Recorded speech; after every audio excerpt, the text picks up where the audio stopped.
em João 17, quando Jesus estava orando pelos seus discípulos. Os irmãos já conhecem esse versículo bem, já estão familiarizados com ele, versículo 17, né? Diz assim, Jesus orando pelos seus discípulos: Pai, santifica-os na verdade. A tua palavra é a verdade. Não tem como o homem ser santo a não ser por meio da palavra.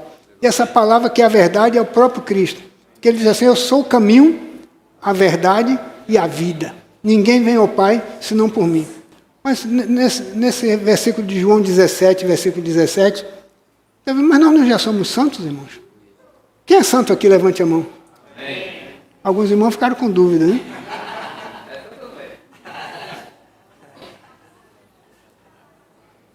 Irmão, nós já somos santos. Amém. A palavra diz isso. 1 Coríntios capítulo 1, versículo 2, deixa bem claro. Quando você crê em Jesus, quando nós cremos em Jesus, nós nos arrependemos, nós fomos introduzidos nele pelo batismo, diz que nós fomos santificados. Cadê? Botou aí o versículo? 1 Coríntios capítulo 1, versículo 2, diz assim: a igreja de Deus que está em Corinto, aos santificados em Cristo Jesus. A igreja de Deus que está em Corinto, a igreja de Deus que está em Lauro de Freitas, aos santificados em Cristo Jesus. Puxa, se todos que creem em Jesus já foram santificados, como é que ele está dizendo? Santifica-os na verdade. A tua palavra é a verdade.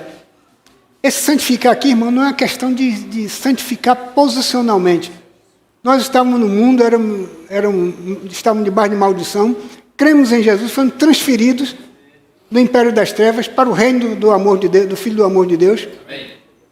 E fomos santificados. Aleluia. Essa santificação é posicional, mas condicional ou disposicional, nós temos que ter um viver santo. Amém. Por isso que, voltando agora para 1 Pedro, capítulo 1. Vamos ver que esse santificar aqui que Jesus está dizendo, na verdade, a tua palavra é a verdade, porque é a palavra que nos ilumina.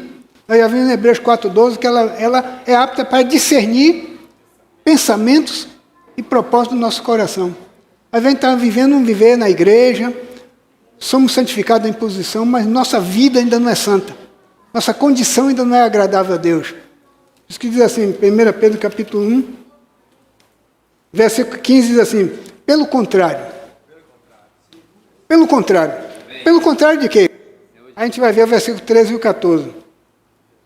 Por isso, cingindo o vosso entendimento, sede sóbrios e esperar inteiramente na graça que vos está sendo trazida na revelação de Jesus Cristo. Como filhos da obediência. Como filhos de quê? Da fé? Como filhos da obediência. Dá uma paradazinha aqui, só, não precisa mudar não, a gente vai continuar aí. Lá em Hebreus capítulo 5, versículo 9, diz assim: e tendo sido de Jesus, tendo sido aprovado, tornou-se o autor da salvação eterna para quem? Para todos que lhe obedecem. Mas não é para todos que creem nele. Então essa salvação, ela inclui o reino celestial, inclui o reino milenar. Então nós precisamos ser filhos da obediência. E como filhos da obediência, voltando para o versículo 14, não vos moldeis as paixões infames, as paixões que tinhas anteriormente na vossa ignorância.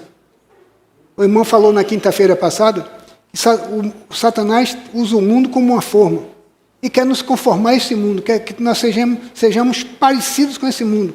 Ele traz muitas coisas que nos ilude, tentando nos convencer a praticar aquelas coisas que o mundo pratica, tomar forma do mundo. Então, não aceite a forma desse mundo. Deus tem uma forma para nós. Essa forma que nós temos está em Romanos capítulo 5, capítulo 8, versículo 29. Que forma é que Deus tem para nós? A forma é Cristo. Aos que de antemão conheceu, também os predestinou para serem conformes. Tomar forma do seu primogênito, do seu filho, para que ele seja o primogênito de muitos irmãos. Deus tem uma forma para nós. A sua forma chama Cristo. Mas Satanás tem uma forma, querendo nos conformar a esse mundo. Antônio, quando abriu essa reunião com a oração, ele lembrou de Romanos capítulo 12, versículo 1. Né? Rogo-vos, pois, irmãos, pela compaixão de Deus, pela misericórdia de Deus, que apresenteis os vossos corpos como sacrifício vivo, santo, agradável a Deus, que é o vosso culto racional. Mas versículo 2 diz assim: não vos conformeis, não tome a forma desse mundo, não tome a forma desse século, mas sejam transformados pela renovação do vosso entendimento, da vossa mente, para que experimenteis qual seja a boa, agradável e perfeita vontade de Deus. Deus tem uma vontade. A vontade de Deus é boa, agradável e perfeita. E para eu experimentar isso, eu preciso estar longe da aparência desse mundo. Não devo tomar forma desse mundo. Aí voltando para voltar para Pedro. Versículo 14, nós lemos assim: como filhos da obediência, não vos amoldeis às paixões que tinhas anteriormente em vossa ignorância. Pelo contrário, o que, irmãos? Segundo é santo aquele que vos chamou, tornai-vos santos também vós mesmos. Aqui já se trata de quê? De procedimento. Aquela primeira santificação que nós vimos lá em 1 Coríntios capítulo 1, versículo 2, é a santificação posicional. Deus não está exigindo tanto de você, você se tornou um filho de Deus, mas ainda crianças. Mas a palavra de Deus, 1 Pedro capítulo 2, versículo 2, diz que como criança recém-nascida devem desejar a palavra de Deus, o leite espiritual, para que nos seja dado crescimento para a salvação. E essa salvação, quando a gente vai para o capítulo 1, versículo 9, é a salvação da nossa alma. Nosso espírito já foi regenerado. Mas como está a nossa alma?